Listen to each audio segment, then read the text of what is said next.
ಆತ್ಮೀಯ H16 news ವೀಕ್ಷಕರೇ, ನಾನು ನಿಮ್ಮವ MI ಅಥವಾ ಮಲ್ಲಪ್ಪ ಜೋತಾವರ್. ಆತ್ಮೀಯರೇ, ಈಗಾಗಲೇ ರಾಹುಲ್ ಗಾಂಧಿಯವರು ಮತ ಕಳ್ಳತನ ಹೆಂಗೆ ಆಗ್ತದೆ ಅನ್ನೋದನ್ನು ಮಾದೇಪುರ ನಿಮಗೆ ಗೊತ್ತಿದೆ, ಕರ್ನಾಟಕದ್ದು ಒಂದು ರಾಜ್ಯ ವಿಧಾನಸಭೆಯ ಕ್ಷೇತ್ರ.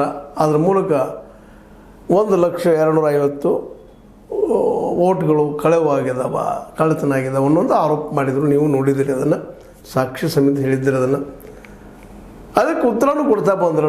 ನಿನ್ನೆ ವಿಶೇಷವಾಗಿ ನಮ್ಮ ಚುನಾವಣಾ ಆಯುಕ್ತರು ಸಭೆಯನ್ನು ನಡೆಸಿ ಅದಕ್ಕೆ ಉತ್ತರ ಕೊಡೋ ಪ್ರಯತ್ನ ಮಾಡಿ ಈ ಆರೋಪ ತಪ್ಪು, ಸುಳ್ಳು, ಇದು ಮಾಡಿದ್ದಕ್ಕೆ ಒಂದು ಡಾಕ್ಯುಮೆಂಟ್ರಿ ಎವಿಡೆನ್ಸ್ ಕೊಡಲಿ, ನಮಗೆ ಪ್ರಮಾಣ ಎಲ್ಲಾಗ್ಯದ ಅಂತೇಳಿ. ಇಲ್ಲಪ್ಪ ಅಂದ್ರೆ ಕ್ಷಮೆ ಕೇಳಿ ಅಂತೇಳಿ ಆಯೋಗದ ಜ್ಞಾನೇಶ್ವರ್ ಅವರು, ಮುಖ್ಯ ಎಲೆಕ್ಷನ್ ಅಧಿಕಾರಿ, ಇವತ್ತು ಸವಾಲಾಗ್ತಾ ಇದ್ದಾರೆ ರಾಹುಲ್ ಗಾಂಧಿಯವರಂತೂ ಈಗಾಗಲೇ ಉತ್ತರ ಕೊಟ್ಟಿದ್ದಾರೆ. ಮತ್ತು ಇನ್ನೊಂದು ನಾವಿಲ್ಲಿ ಗಮನಿಸಬೇಕಾದ್ರೆ ಸೂಕ್ಷ್ಮವಾಗಿ ಏನಪ್ಪ ಅಂದ್ರೆ, ಅವರು ಉತ್ತರ ಕೊಡುವ ಪ್ರತಿ ಕ್ಷಣದಲ್ಲೂ ಆಗಿದ್ದನ್ನು ಇಂಡೈರೆಕ್ಟ್ಲಿ ಒಪ್ಕೊಳ್ತಾ ಹೋಗ್ತಾ ಇದ್ದಾರೆ. ಹೌದು, ಕ್ರಮಗಳು ಆಗಿರ್ಬೋದು.